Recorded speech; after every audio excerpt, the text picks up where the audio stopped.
नाटक मेरा बड़ा सही है, बातें इसमें खूब कही है। जो माँ इन बातों को अपनाए वही स्वस्थ है बच्चा पाए। वही स्वस्थ बच्चा है पाए, वही स्वस्थ बच्चा है पाए।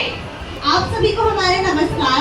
हम सभी शासकीय नर्सिंग महाविद्यालय सतना की छात्राएं हैं और आज हम सभी आपके समक्ष प्रस्तुत है। जैसे कि हम सभी मतलब कुछ लोग जानते होंगे और काफी लोग ये नहीं जानते होंगे कि जो अगस्त का पहला सप्ताह होता है, प्रति वर्ष हमारी सरकार की तरफ से इसे स्तनपान पखवाड़ा के रूप में मनाया जाता है। मतलब कि स्तनपान वीक 1 तारीख से 7 अगस्त तक जो है स्तनपान वीक मनाया जाता है। तो हम आशा करते हैं कि आपको कुछ ना कुछ इस विषय में जरूर सिखा कर जाएंगे।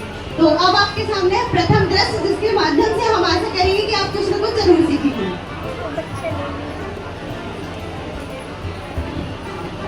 अरे लल्ला, आज तुम इतना क्यों रो रहे हो? आज तुम बहुत परेशान कर रहे हो हमें। तुम्हें क्या हो गया है आज?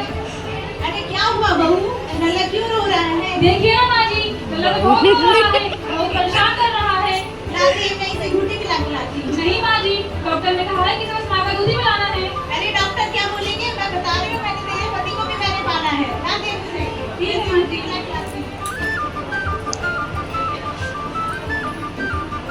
इस दृश्य में हमने देखा कि इस देश में ऐसी बहुत अन्य गलत धारणाएं हैं, लेकिन हम ये सीख के जाएंगे कि पहला आवश्यक आहार बच्चे के लिए माँ का पीला गाढ़ा दूध ही होना चाहिए। क्या होना चाहिए? माँ का पीला गाढ़ा दूध होना चाहिए। अब हम आपको बच्चे को दूध पिलाने के सही तरीके बताने जा रहे हैं। इसमें सही तरीके में आते हैं 4 स्टेप होती है, जिसमें होता है सीधा, सामने, सटीक, सहारा। सटीक या समीप और सहारा।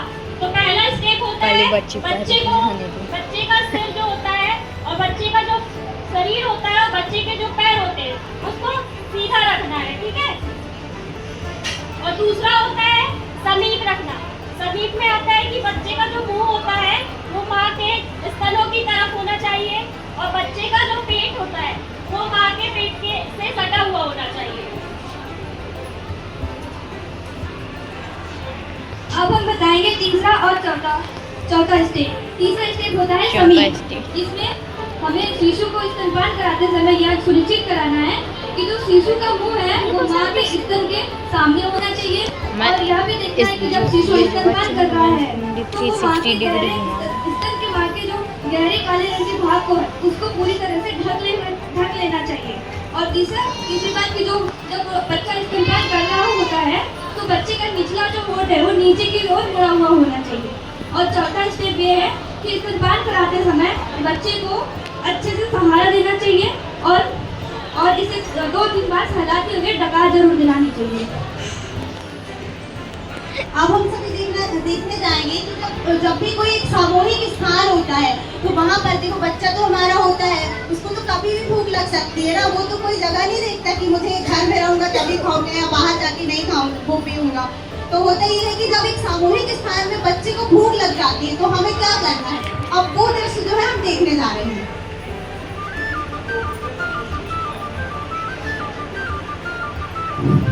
देखिए ना, कितना रो रहा है, बहुत परेशान कर रहा है ये तो। उसे भूख लगी होगी, दूध पिला दो। यहाँ बाहर कहाँ, लोग क्या कहेंगे? मैं खड़ा हूँ ना, तुम दूध पिलाओ। अरे अरे, कैसे कैसे लोग हैं यहाँ पे, कहीं पर भी शुरू हो जाते हैं, कहीं भी अपने बच्चे को दूध पिलाना चालू कर देते हैं। इनकी बातों पे तुम ध्यान न दो, तुम दूध पिलाओ। तो दोस्तों, हमने देखा कि एक सामूहिक स्थान में एक जो महिला होती है उसे अपने बच्चे को स्तनपान कराने में किन किन दिक्कतों का सामना करना पड़ सकता है। तो मैं आपको बता दूं, आपको डरने की बिल्कुल भी जरूरत नहीं है। इसके लिए हमारी सरकार ने भी बहुत सारे जो है नियम बनाए हैं, जिसमें से मैं आपको कुछ बताती हूँ। जैसे कि रेलवे स्टेशन होता है, तो हमारी सरकार ने क्या किया है, रेलवे स्टेशन में स्तनपान कक्ष की जो है व्यवस्था कराई है। मतलब एक कक्ष होता है, अगर आपके बच्चे को रेलवे स्टेशन में दूध की जरूरत होती है तो आप मतलब जो भी महिला है स्तनपान कक्ष में ले जाकर अपने बच्चे को फीडिंग करा सकती है। और इसके साथ ही हमारा जो सरकारी अस्पताल है, अपने अस्पताल में भी इसकी व्यवस्था है। अभी तो ओपीडी बंद है, हालांकि वहाँ पर था, तो स्तनपान कक्ष है, वहाँ पर ले जाकर जो है आप अपने बच्चों को फीडिंग करा सकते हैं। और इसके साथ ही मैं एक बात और बताना चाहूँगी कि जो भी महिलाएं होती हैं, ऐसा नहीं होना चाहिए, बट कुछ लोगों के साथ ऐसा हो जाता है कि बच्चा जो है वो तो बच जाता है, लेकिन कभी कभी उसकी जो माँ है वो एक्सपायर हो जाती है। तो ऐसी कंडीशन में हमें क्या करना है। बहुत लोग होते हैं जो गाय का दूध या भैंस का दूध और भी सप्लीमेंट्री चीजें जो है उसे पिलाकर उसे पालते हैं, बट हमें ऐसे नहीं करना है। हमारी सरकार ने इसके लिए भी एक चीज का प्रावधान किया है, वो है मिल्क बैंक। जैसे कि ब्लड बैंक होता है ना अपना, हमें खून की जरूरत होती है तो हम ब्लड बैंक जाते हैं। अभी तक बताइए कितने लोग ब्लड बैंक गए हैं? बहुत लोग गए हैं, है ना। तो ब्लड बैंक जाते हैं, वैसे ही मिल्क बैंक की व्यवस्था जो है वो कराई है, मतलब धीरे धीरे और स्टार्ट हो रहा है, शायद अपने आप ही हो जाए। तो वहाँ पर अगर किसी बच्चे की जो मम्मी है उसकी मृत्यु हो जाती है तो उस बच्चे को आप मिल्क बैंक से मिल्क लाकर, मतलब दूध लाकर और उस बच्चे को पाल सकते हैं। और आप इस चीज में एक और सहयोग कर सकते हैं कि देखो अब जो मिल्क बैंक है तो वहाँ पे जो दूध हमें देना है तो वो भी तो कहीं से आएगा ना, तो जो स्वस्थ माताएं होती हैं वो ही वहाँ पर अपने दूध को देती है और उसके बाद उन बच्चों के लिए उसकी जो है व्यवस्था कराई जाती है। धन्यवाद। तो आशा करते हैं कि हमारे छोटे से नाटक के माध्यम से आप सभी को कुछ न कुछ जानकारी जरूर मिली होगी और आप अपने आसपास में भी इससे जो है जानकारी जब समय छूट जाएगा तो तुम भी न छूट जाओ। जो मैं आपको बताने जा रहा था कि पोजीशन अटैचमेंट क्या होता है वो इन्होंने बताया है। आखिरी में जब इन्होंने बताया है मिल्क बैंक के बड़े बड़े शहरों में किस तरह से मिल्क बैंक आता है, लेकिन मेरा संदेश ये है यदि आपके परिवार में जो दूसरी महिला है जो अपने बच्चे को दूध पिला रही है वो उस बच्चे को दूध पिला सकती है।